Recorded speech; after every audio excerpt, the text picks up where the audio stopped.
How you network and who you network with is key to building a successful consulting business.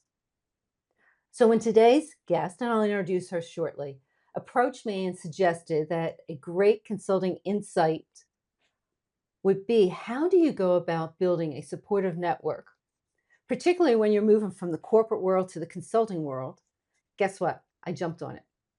The reason is because one of the things I find is people who come from the corporate world really struggle. And who else to talk about it than somebody who's been there and who's done it, who's moved from the corporate world into their own business as an entrepreneur. So today we're going to talk about what it takes to move from the corporate world to the consulting coaching type world. What is a supportive network? We'll start there, kind of. And hopefully you'll gain an appreciation of some of the differences and some of the challenges that you need to deal with. Hi, I'm Laura Burford, and I help independent consultants build successful consulting businesses. And one of the ways I do it is with the help of something I call the Consultant's Blueprint. If you're interested in downloading a copy of a guide that discusses the Consultant's Blueprint, there's a description. Yes, that was great. There is a link in the description area, or if you put guide in the comment section, I'll make sure you get it. And if you find this conversation that we're having today helpful and you would like to see others similar to this, let me know as well in the comment section. In the meantime, give it a thumbs up and consider subscribing to the channel. Now, let me introduce our guest.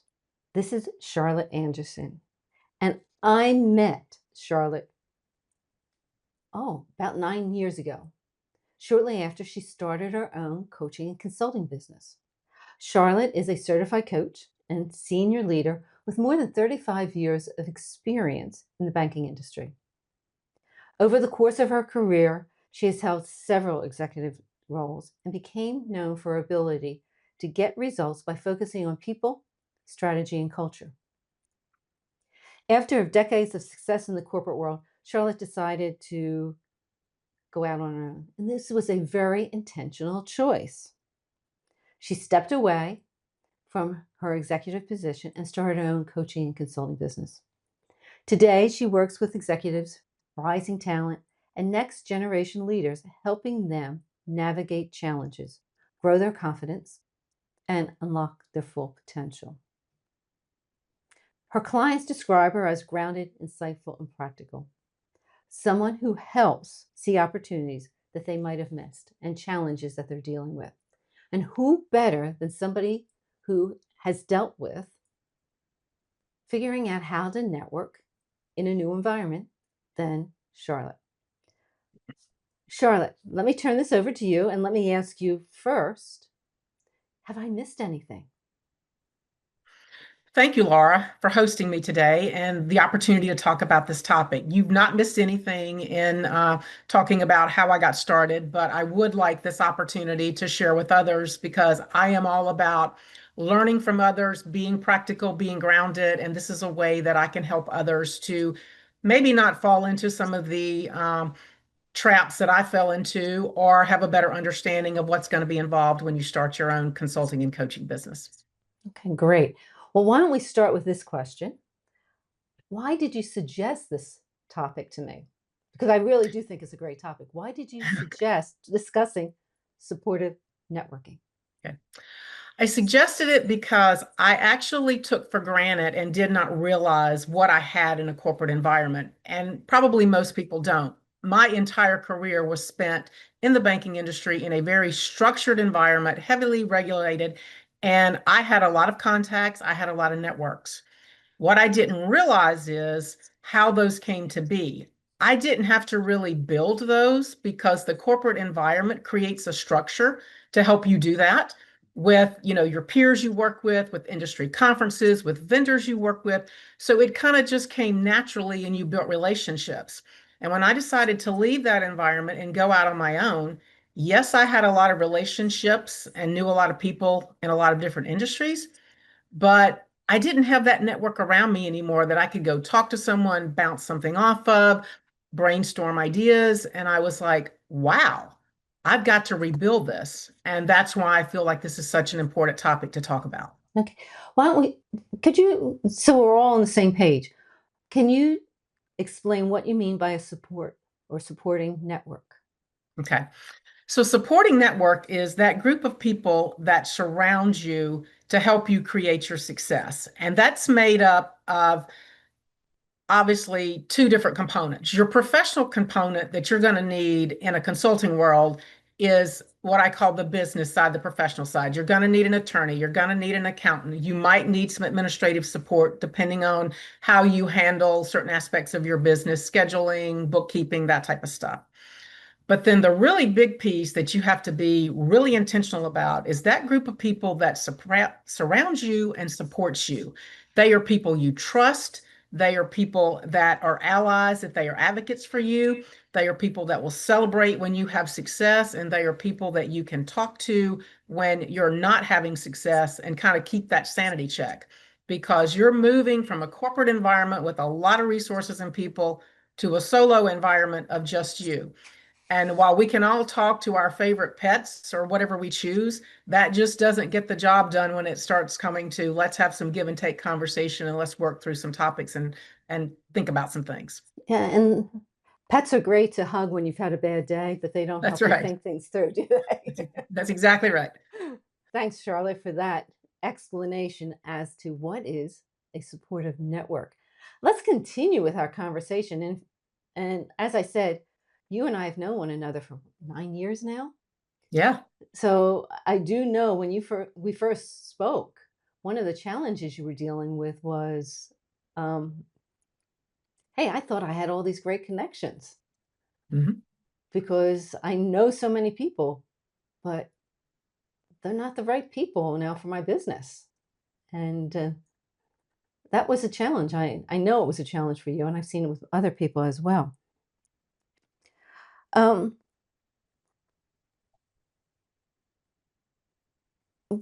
spoke a little bit here about being intentional as to how you go about building this network.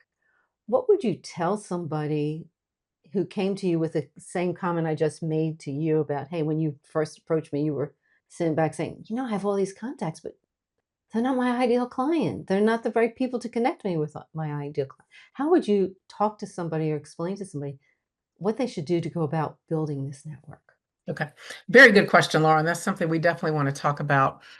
As you said, you will continue to have relationships in a corporate network when you step away, but those relationships won't be the same. You have different goals, you have different objectives, so you're not walking down that same path. So, as an independent consultant, you really need to start thinking about who do I want to serve and how can I get connected? And I would recommend local community networking, whether it's through a chamber of commerce, whether it's through a women's group, whether it's through an industry that you're serving in, but getting connected into those types of networks.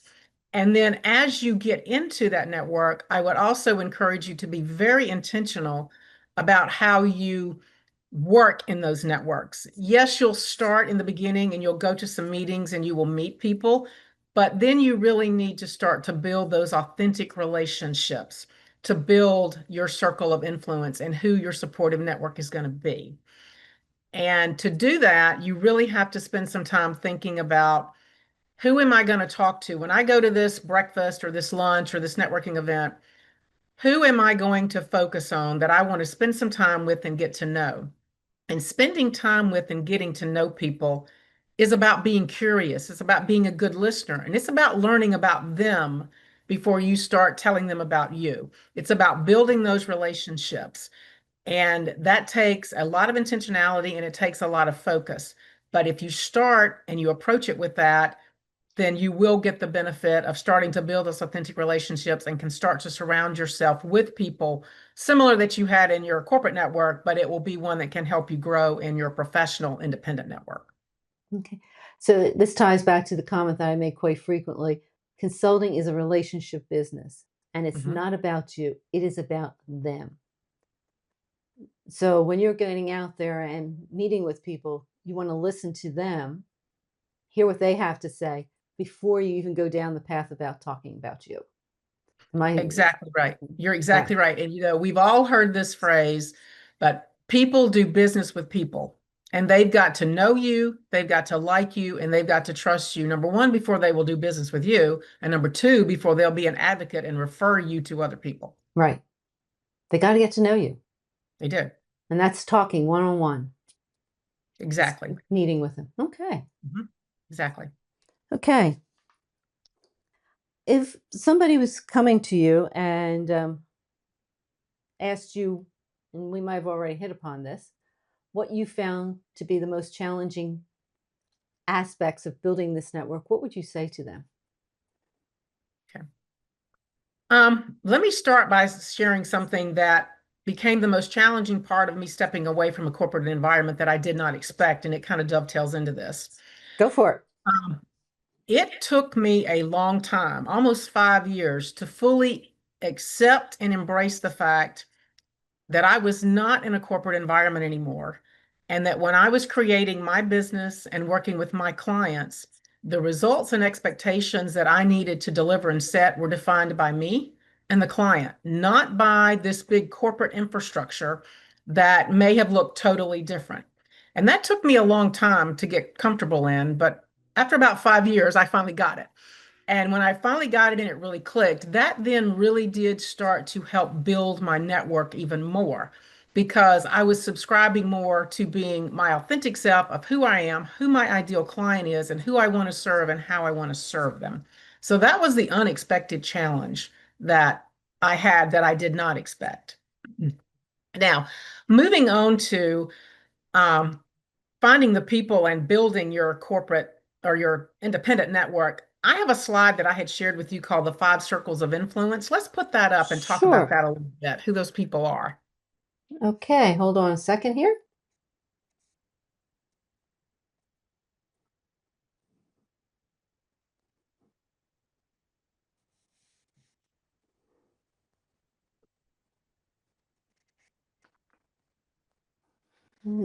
There we Excellent. go. Thank you.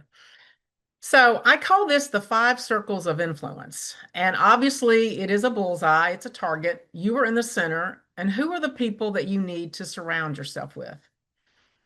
Well, first of all, let's talk about the people that you trust. These people that you trust, this is somebody that you're going to trust with private information, and they're not going to have a competing agenda with you. So when you think about that, it's somebody when you're thinking about an idea, you're thinking about something to adventure into, you're thinking about something you're going to do. This is somebody that you can brainstorm with and have a conversation with and know that it is going no farther than the two of you having that conversation. It might be a member of your family. It might be a longtime trusted friend.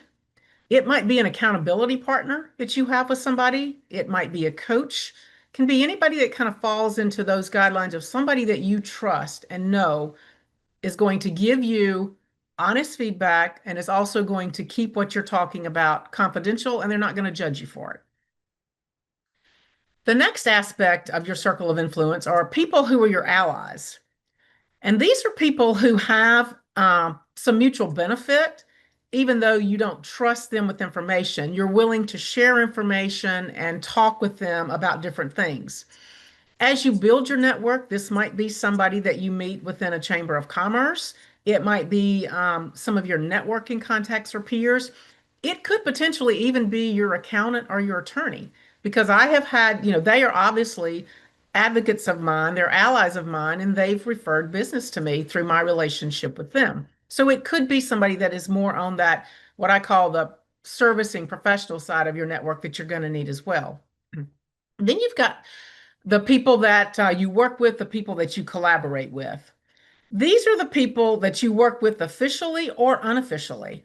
And a lot of times, these are your clients. As you start to build a network and you start to have clients, these people can become a part of your network. They're people you work with, they're people you collaborate with, but they're also people that may be in the same industry that you're in. And that was something else that was kind of interesting for me to work through in that, a lot of times in a corporate environment, you find yourself being competitive with your peer or someone that's ahead of another line of business and you're Mm, ahead of a line of business. In the entrepreneurial world, you need to embrace people that are in your line of business because there is enough work out there for everybody to do, and you need to support one another and you need to be advocates of each other. But to do that, you've got to have built those authentic relationships and be able to know that these are people you can collaborate with, and there's someone that is not going to attempt to undermine you, and you're not going to attempt to undermine them, but you're right. going to work together for the mutual good of the client base. Right. And these are the people that I like to connect with because not everybody's a good client for me. But if I Correct. can refer them to somebody who's a better fit for them, that only builds my relationship with them. That's right. So Exactly. it's a two-way street. You're It helping is them. Yeah, it's very much a two-way street. It is. But you can't do any of that till you start to build those relationships, and it takes time. And something else that I was challenged with, I had heard it, but until I experienced it, I didn't really accept it, was someone typically has to interact with you or hear from you or have a conversation with you a minimum of 7 times before they will start to really lean in and build in that relationship. And I had heard that in my corporate career, particularly people that were on the sales side. I was not on the sales side, but people that were talked about that frequently. And I thought, okay, yeah, that's good to know. Well, I experienced that in the real world when I stepped out on my own and started building my relationships with people and building my network. and it has even gotten, I don't want to say harder, that's not the correct word, but it has the internet and the ability to find people online Uh-huh. has made it even, in some ways, a little bit more difficult because you now need to make sure you're clear as to the message you're sending out there because 80% of the people that do reach out have done some research before they have Correct. reached out to you. So it's, you have another factor to take into account as you try to connect with people. That's exactly right. And that kind of leads into another conversation for someone else for another day, but about, what your profile is out on LinkedIn and then that type of stuff of making sure it's very clear and succinct of who you are and what you do. Yeah. Right. So, And that all and plays then into this, what you're talking about. It does. it definitely all plays into what we're talking about. Yes. Then you've got, who are the people that you need? These are the people that are not in the three groups above. They're not in your trust group, they're not in your ally, they're not your collaborative, but you still need them. This could be someone from your corporate network that you're still in touch with, because I'm still in touch with people from my corporate network from a friend perspective. We talk about what I'm doing, how's it's going, and from time to time, referral opportunities may come about through that. But I also have a story I want to share that was Please. an unexpected story. And it's from somebody that came from my corporate network. I had no idea this would ever come about, but it was a big influence in me deepening my network. There was a lady I worked with, we had worked together, and she was changing jobs and she used a recruiter. And she used me as a professional reference to the recruiter. And they reached out to me and it started a conversation. And that conversation led to them understanding what my background had been in the banking industry, that I had started my own business as a coach and a consultant. And it ended up moving me into a situation of being able to do contract work for them as a coach. That all came out of nowhere. It all came from a relationship that I had in my corporate environment who used my name for totally an unintended purpose of connecting me with them for other than a professional reference for her. And it actually created a great network in my business. So you never know where those opportunities are going to come from. And you always want to keep those relationships open and be open to having various conversations because you never know where they're going to go. That's right. Things can come So out of the blue just like that did. just like that did, exactly. Yeah. And then the last area on the circle, we moved out to the most outer rim, or the people in your community. And what I would say is you want to make a difference, not only for your clients, but you want to make a difference in your community. And how do you do that? You get involved, whether it's in your local township, whether it's in your chamber of commerce, whether it's being a part of a nonprofit. But getting out in the community, that is another way to get to know people, them to get to know you, understand what you do, tell them your story of how you got to where you are. And that starts to benefit those opportunities that they can also become a referral resource for you as well. Okay. Thanks, Charlotte. Very, very helpful. And I very important to think about who are your allies, who in your community might help you, who have you worked with who might help you. So Mhm, yes, very, very important. You mentioned a couple of challenges. Your one challenge of took you 5 years. What are mhm. some, and you mentioned some challenges as you were talking about the circle of influence. Are there any other challenges you think people should be aware of? Another one that I had, and Laura, I know you and I talked about this when we first met, and I spent some time, and you really helped me get clear on this, was identifying my ideal client. And if you don't understand your ideal client, it is kind of hard to have a supportive network because when you're all over the map, you can't really tell them who you're working with. Right. And, I came with a long history in the industry. I had a lot of experience. So when it came to setting up a business, because most of my career was done from an operational perspective, I know how to run a business. I get the administration. I know what to do. And I also know that I can serve a lot of people because I have a lot of experience. And when I first started, I was trying to capitalize on all of that. I thought that was who I was. I can do all these things. But I quickly found out that is not the case. In order for me to build a business and be successful and be able to have a supportive network and have a solid client base, I've got to zero in on who is my ideal client, what is my point of view, and who am I going to serve. And once I got clarity around that and started to focus on that and could talk about that in my networking environments, things really started to come together. Then you could do And this networking. Then you then could I could build do the that. networking. Yeah, Exactly. Mhm. I get that. Um, Here's something that I have seen because I've worked with independent consultants, a fair number coming from the corporate world into the consulting world, and they think, "Hey, this is easy. I'm just going to get going. I'm going to get clients. I know all these people." So yes, this circle of influence is great.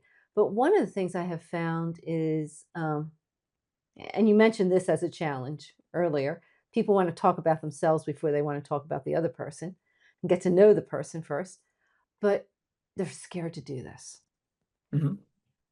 Do you have any words of advice to anybody that might be scared to not narrow down their focus and who they want to work with, but scared to get out there and just network with people that they don't know?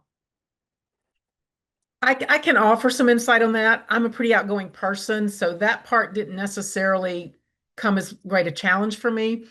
But what I would say is you're meeting people and you're learning about people, and I'm a lifelong learner, and I like to learn in through reading, through travel, through talking to people. So probably what I would say is from a networking perspective, if you are someone that is challenged with that and struggles with that, just think about I'm going to approach this as I'm going to meet someone new tonight. I'm going to learn a little bit about them, and I'm just going to expand my knowledge of something. And it could be something. I once had a client actually who was trying to build a network, and she instituted a challenge on herself that she was going to meet 5 new people in a different industry than she was in just to Okay. learn something that she didn't know anything about. And I thought, you know what? That is a great way to do it. Pick something you know nothing about, ask somebody about it, help them help you understand it. And that is a great way to start those conversations and get involved.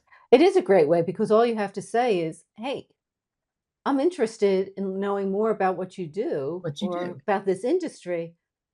Help me. All I'm trying to do is get some knowledge." Get some knowledge because I know nothing about it, but I'm Right. curious and I want to understand it. Yeah. Right. Yes, that's great. Yeah, I like that idea. Hmm. Well, let me ask this. Is there anything else you would like to impart about being a support network? Have I missed anything in our conversation here? I don't think you've missed anything. Clearly, I will say it is a critical part of your business success. And the sooner you can get involved in starting to develop one, the better off you will be. And start small. You've got 5 circles of influence. Start with those people that you trust, people that can celebrate with you, people that you can talk to when you're struggling. Start with that first, build that, and then start to move through those 5 circles of influence. The first three is the sooner you can build the first three, the more comfortable you'll feel, and you'll start to have your footing and your grounding, and you'll feel like you're really starting to move forward with that. Okay. So that your words of advice Okay. are start My small, just do first it. one, just Just do do it. it. That's right. Just do it. Get out there, put the fear behind you if you're scared to do it, and just do it. You might be surprised what happens. That's exactly right. You will be surprised what happens. And I mean, I have met some incredible people through networking, and they are advocates for me, but I may not see them or even talk to them now as much as I did when I first started. But they know I'm out there and I know they're out there. Yeah, And if I come across somebody that I think is a referral for them, I absolutely will pass their name along. And they do the same for me. it's interesting because I had 2 weeks ago somebody that worked for me 20 years ago call me. We haven't spoken in 3, 4 years. He just picked up the Wow. phone and called just to see how I was doing Yep. out of the blue. Yep. They're the kind of relationships you want. They are. They're the people you've worked with in the past who want to stay in touch. That's right. They want And to stay in touch. They know you and they reached out. So that tells you that you were still top of mind to them, even though you may not be talking with them frequently because they know, like, trust, and respect you. right, and that's what you want to build with your network. That's exactly right. Okay. Charlotte, is there any one last takeaway you want to leave with people? Yes, I would love to leave the takeaway of stepping out of a corporate environment and starting a consulting in business requires intentionality, it requires focus, and it requires having a different network of people around you. The environment was there for you in the corporate world. You need to create that environment in your new world. And that's where your intentionality and your focus comes in. But the 5 circles of influence is a great way to think about it, to start it, to get involved in networking, start small and grow from there. And once you start that and start moving forward in that and have your point of view of who your ideal client is, you will start to see success. And it won't happen overnight, it takes time. So be patient, don't give up, and keep moving forward. Okay, great. Yes. It takes time, and that is something that people forget. It takes Oh, time. It yes. doesn't happen overnight. And you No, can it get doesn't. frustrated in the process. Just You keep certainly going. can. Okay. Well, thank you very much, Charlotte, for taking the time today. And anybody that would like to get in touch with Charlotte, here's how you can do it. You can send her an email and you can connect with her on LinkedIn. I will put this information in the description area as well. Charlotte, is there anything else you would like to say? Just thank you for having me today. I've enjoyed this conversation. I am so glad we connected. You're my network, and I met you through somebody that I met at a networking event. Is how I got connected to you. So it just shows that it's all about connections and it's all about getting out there and meeting people and having conversations. It is, and it really is. So thank you everybody that joined me today. If you're interested in knowing more about the Consultant's Blueprint, please go download the Consultant's Blueprint. You can find it in the link in the description area. And if you put in the comment section guide, I will make sure you get it. Also, if there is another topic you would like to hear something about, let me know that as well. You can put that in the comment area. But thank you very much for joining me today. And thank you very, very much, Charlotte, for talking to my audience here. This is an important topic. It is something that needs to be done because if you can't build a network, you're not going to get clients. As simple as that. Absolutely. Absolutely. Okay. So thank Thank you you. again. I look forward to seeing you on another Consulting Insight. If you like this video or this discussion, please give it a thumbs up, subscribe to the channel, and click on the bell to be notified when the next Consulting Insight is available.